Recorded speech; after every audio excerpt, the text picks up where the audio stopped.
feeling like you're the only one struggling, as if the world's weight is uniquely yours to bear? Well, fear not, because today's guest might just make you feel a little bit better. Welcome back, dear listeners, to another episode of Debunking Myths, proudly presented by Serenity. Here, we don't just talk about mental health, we change the way it's understood. Joining us is a titan of the Indian film industry. With his iconic films and dynamic talk shows, he has captured the vision of millions. Presenting Karan Johar, who has not only entertained but also inspired. Beyond the glamour, he is a vocal advocate for mental wellness, sharing in his own battles with anxiety and the life changing power of a family support. So, are you all ready to peel back the layers of misconception to reveal the truth about the myths surrounding mental health?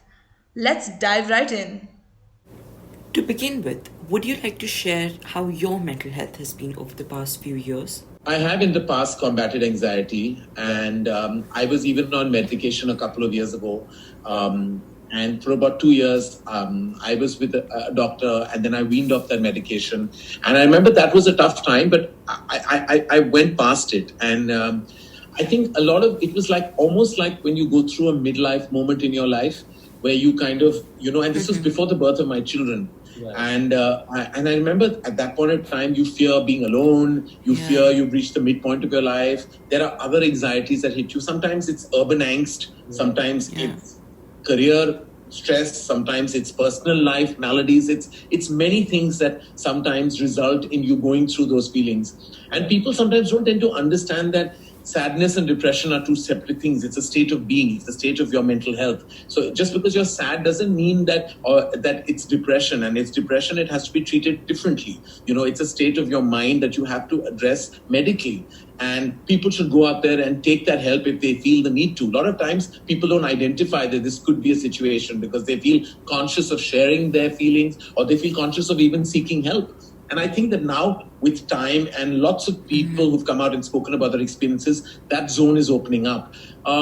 So I feel like I went through that phase. I came out of it. I think the birth of my children really changed things for me. It kind of became like a new influx of oxygen into my life. And I really felt that helped a lot. And this phase that I was in, I actually have been anxiety free. I have not had very many dull moments. There have been some, but few and far between. And as I said right at the beginning of our chat, that a large part of that is the energy that my children bring to my immediate environment. I have not been able to feel a moment of sadness because I keep feeling so much gratitude every time I see them. And that gratitude invariably lends itself to a happy feeling. So when I feel happy and I feel grateful, it kind of takes me away from any deep, dark feeling that I might have had if they weren't in my immediate space. So as I said, I've actually been in a really good headspace in these last 3 months. Right. I have enjoyed my time. I've also got some time off, but I used to derive happiness from them and take it to my thoughts. So my thoughts, even when I was self-reflecting, were all positive and happy and looking forward to a new future. Right. I have to say that I wasn't expecting it to be like this because I was worried that I might have a slump, a moment or a phase that it might become slightly dark. But there was a lot of light in my life. Yes, Karan, but there are still a few people dealing with anxiety. What would you recommend for them to maintain their sanity? Thing is not to keep it to yourself, is to always address it with your immediate ones, your loved ones, your family, your close friends. And even there are various ways of even you seeking the right medical assistance. It could be telephonically, it could be virtually.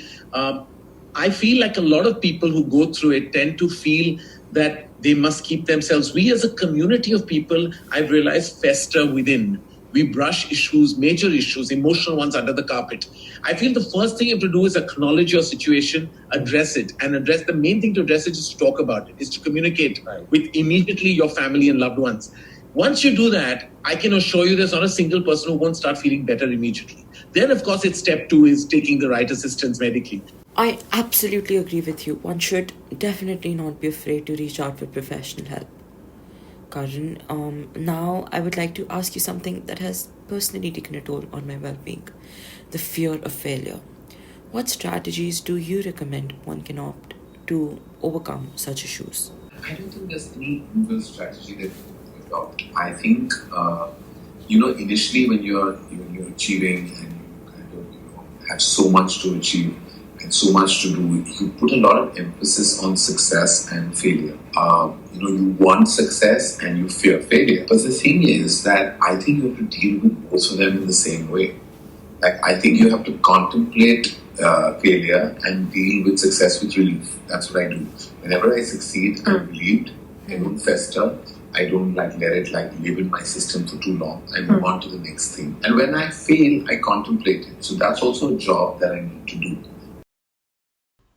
Yes, yes, absolutely. I 100% agree with you. One should always reflect on their failure and find a way to improve so that, in the future they can succeed. Because, like, just as Theodore Roosevelt said, it's hard to fail, but it's worse to have never tried to succeed. And on that note, let's wrap up today's discussion with Bollywood's finest director, Karan Johar. Thank you for being here with us today. Throughout this episode, we've explored the depths of mental health issues, debunking myths, and shedding light on how these conditions are often misunderstood. A recurring theme, and one that Karan spoke quite passionately about, is the profound impact that family support can have on mental wellness. Whether it's the strength to face everyday challenges or the courage to seek professional help, the support of loved ones is often our greatest ally. Thank you, dear listeners, for joining us on Debunking Myths, where we strive to bring clarity and understanding to the complex world of mental health. Stay tuned for more engaging discussions with renowned guests as we continue to break down barriers and illuminate truths. Can you guess who's going to come next? Well, you'll just have to wait and see. Remember, mental health matters and you're not alone in this journey.